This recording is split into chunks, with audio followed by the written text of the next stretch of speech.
नमस्कार। आज हम देखेंगे एरीज एसेंडेंट में केतु इन ऑल हाउसेस, यानी मेष लग्न में केतु सभी भावों में क्या प्रभाव देते हैं। केतु पहले भाव में होगा तो मेष में ही होगा, एरीज में होगा। तो ऐसा जो पर्सन है वो रेस्टलेस रहता है और कमज़ोर भी रहता है। पेन होगा, पेशेंस रहता है, प्रेशर नहीं रहता है उनके ऊपर, सेल्फ कॉन्फिडेंस की कमी रहती है। और आप उनका जो बॉडी भी देखेंगे ना तो पतला रहेगा, फिजिकल अपीयरेंस।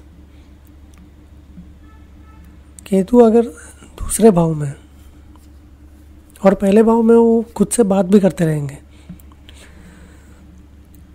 केतु अगर दूसरे भाव में है तो वो कहाँ चले गए? टॉरस यानी वृषभ में। वेल्थ का लॉस हो सकता है, शॉर्टेज ऑफ मनी होगा, फैमिली में अच्छा ये नहीं रहेगा, मतलब अनहैप्पीनेस रहेगा, मतलब सुख नहीं रहेगा फैमिली में, बनेगी नहीं एक दूसरे के साथ।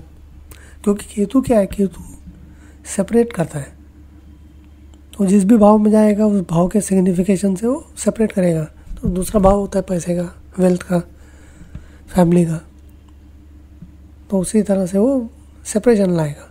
वो क्या बोलता है कि छोड़ दो। केतु क्या है? मोक्ष, स्पिरिचुअलिटी, उसकी तरफ बढ़ो। केतु अगर तीसरे भाव में है तो फिर वो जेमिनी में आ गया, यानी मिथुन में। तो भाई बहनों से नहीं जमेगा, सपोर्ट नहीं मिलेगा, हो सकता है झगड़ा भी हो, सुख नहीं रहेगा, बनेगी नहीं।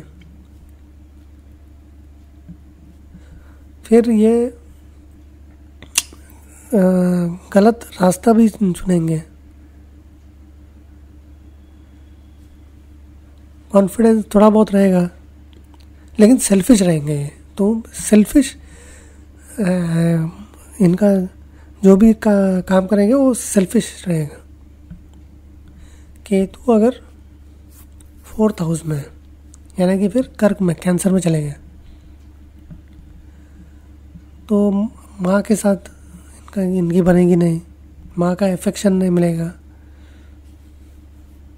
फैमिली से दूर हो सकते हैं।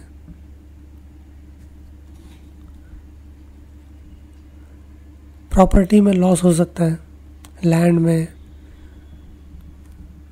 बिल्डिंग में। और ये मेंटली बहुत ये रहेंगे, मतलब परेशान रहेंगे।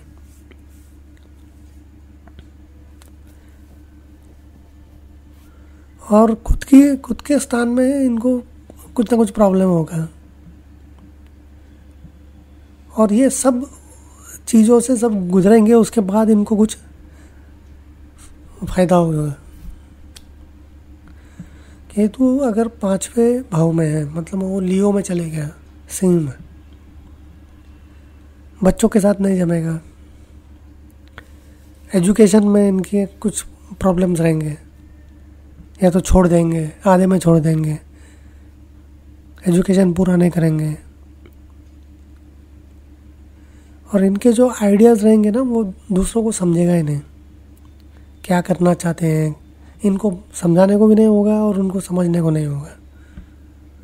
और ये थोड़ा सीक्रेट भी रहेंगे, आइडियाज़ शेयर नहीं करेंगे जल्दी। केतु अगर 6ठे भाव में, तो 6ठे भाव में है तो वो वर्गो, कन्या में जाएंगे। तो दुश्मनों के ऊपर तो ये जीत मिलेगी इनको, ये थोड़ा इनके पास करेज भी रहेगा। लेकिन जैसे नाना से इनको कुछ मिलेगा नहीं सपोर्ट।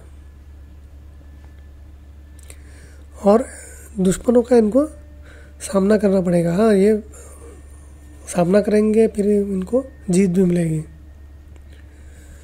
और ये गलत काम भी कर सकते हैं, गलत कार्य में इनका रुचि भी रहेगी। अब केतु 7th हाउस में या 7वें भाव में लिब्रा यानी तुला में, पत्नी के साथ जमेगी नहीं, मतलब सेक्सुअल प्लेजर में कमी रहेगी। कामकाज में भी प्रॉब्लम्स, दिक्कतें रहेंगी। तो इनको थोड़ा काम, मतलब हर चीज़ में इनको ज़रा दिक्कत तो आएगी, तो इनको केयरफुल रहना पड़ेगा। केयरफुल रहेंगे तो फिर इनको आगे जाके सक्सेस मिल जाएगा। केतु अगर 8वें भाव में है, स्कॉर्पियो यानी वृश्चिक, तो इनको पीठ में थोड़ा वीकनेस रहेगी। ये अपने दिनचर्या में केयरलेस रहेंगे। आयु के साथ इनको थोड़ा प्रॉब्लम्स आएगा। इनमें ये रहेगा प्राइड, और ये हाँ, इनको मेहनत बहुत करना पड़ेगा। ये कर भी लेंगे, अगर इनमें मेहनत करने की कैपेसिटी रहेगी तो कर लेंगे। और लास्ट में ये जब मेहनत करेंगे, स्ट्रगल करेंगे, हर दिक्कत का सामना करेंगे, फिर उसके बाद इनको सक्सेस मिलेगा। ईजिली नहीं मिलेगा, मतलब जो कि 9th हाउस 9वें भाव में यानी कि धनु सैजिटेरियस में, ये भी मेहनत करेंगे। अपने भाग्य को बढ़ाने के लिए ये जरूर मेहनत करेंगे। और हो सकता है ये कुछ मतलब प्रयोग करें, उसमें फेल भी होए, फिर दूसरा करें। हाँ, रिलीजन इनका ज़्यादा फॉलो शायद नहीं करेंगे, लेकिन धर्म के एकदम विरुद्ध नहीं रहेंगे।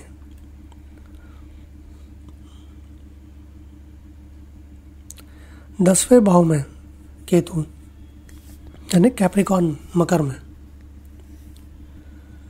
लॉस होगा,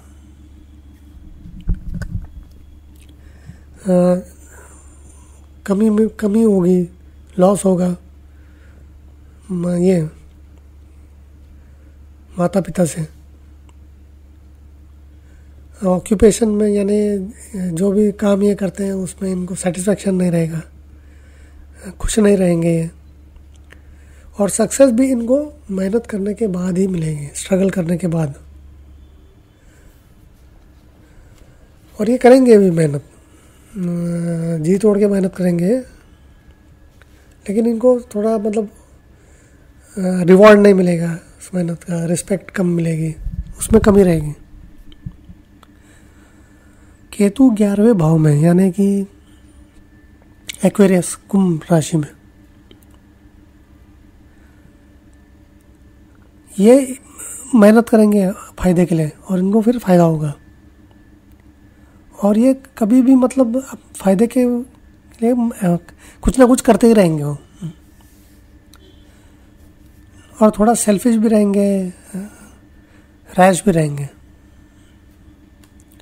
केतु 12वें भाव में यानी पाइसेस मीन में आ गए अभी। ये खर्चा बहुत करेंगे और खर्चे के बारे में सोच सोच के परेशान भी होंगे, लेकिन इनमें जिद रहेगी, जिद से काम करेंगे। और फिर जब दिक्कत का सामना करेंगे उसके बाद इनका कंट्रोल आएगा अपने खर्चों पर। और ये आसानी से नहीं आएगा, इसमें इनको बहुत मेहनत करना पड़ेगा, बहुत तकलीफ़ें का सामना करना पड़ेगा, फिर इनको मैनेज करने को कंट्रोल आ जाएगा इनका।